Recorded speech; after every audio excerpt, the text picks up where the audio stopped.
Well, after Pearl Harbor and after much pain, the Allies triumphed in World War II. But you know, we did a poll in Japan recently and found that only 53% of Japanese are sure which side started that war. That doesn't surprise me. You know, the focus in Japan on the war is very much on Hiroshima and what happened there. And let's face it, there's a lot of revisionist thinking with regard to the war on both sides of the Pacific, here and in Japan. If you look around the world today, General, it's possible to ask who really won. The Japanese seem to have achieved economically what they were trying to achieve militarily back in the 40s. You know, there are many elements of national power, and, you know, economic being one of them, military being another. I think one of the amazing things about Japan is without the military power, they were still able to become the dominant economic power of the Pacific. And today, there's a role reversal. Many Japanese think of us as the trigger-happy military country of the world. There wasn't much support in Japan for that war of yours in the Persian Gulf. Yeah, but I think after the fact, that's still an ongoing debate. A lot of people in Japan recognized that what we were doing was protecting that 65% of their oil that comes from the Gulf, the very resource that allows them to be an economic power. Well, today in Pearl Harbor, there was no official Japanese presence. It was a day of pure American remembrance. Ladies and gentlemen, will you please bow your heads in a minute of silence?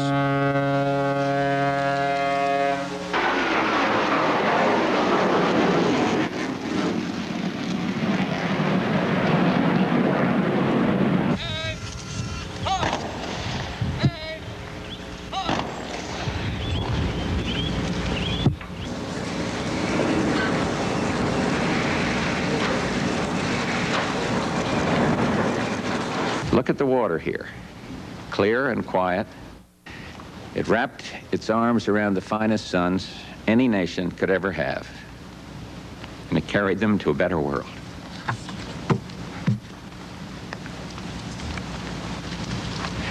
May God bless them, and may God bless America, the most wondrous land on earth.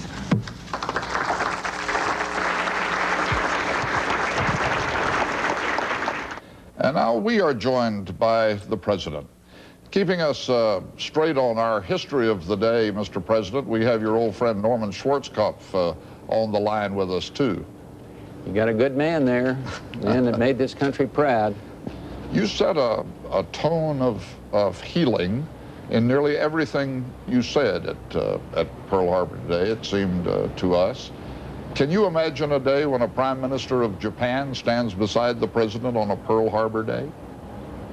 I can. I can also understand, Charles, the bitterness that some families have. After the little piece that you probably saw at Arizona, I went back into another room and I put my arm around the sisters and the daughters of some that are still entombed in Arizona. And I can understand if a survivor family have a bitterness and have a anger, but this is not a time for rancor. This is a time to go forward. Mr. President, this is Norm Schwarzkopf. I've just got to tell you, as somebody who was with you a year ago with the troops last year, seeing you on the Arizona and seeing you with those veterans in a very, very special way, a very different way, but still with the troops, it made me feel great.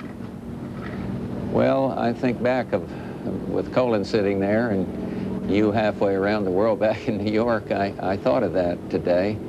And I'll tell you why. It's something that you expressed so clearly every time you had a chance, and that is the character of the kids, the young men and women now in our armed services. And there's a parallel there. I remember my buddies and the guys I flew with and the people that maintained the planes and the Marines and the sailors and the soldiers. And I looked in the eyes of all these young men and women here today in Pearl Harbor, and you're right, General, about the quality of these fighting men. I mean, it is wonderful. The men and women in our armed services are our very best, and I really felt emotional about that today as I thought of the caliber of the kids that gave their lives 50 years ago. Yes, sir. I think adversity has a special way of bonding you closer to people than any other time, and I think all of us remember the comrades that we're in battle with probably better than any others. Well, I think that's true, and that gets back to Charles's question. Of course you can feel a certain sense of bitterness and a certain sense of loss, but time does heal, and the world does change. And because of the sacrifice of people here, and then 50 years later, the steadfast determination of our kids under your leadership in the desert, I think we see that the American spirit is alive. Thank you very much for joining us, Mr. President. It's been very good to have you with us tonight. Thank you, sir. It's been a very special day for our country. General Schwarzkopf and I will be right back.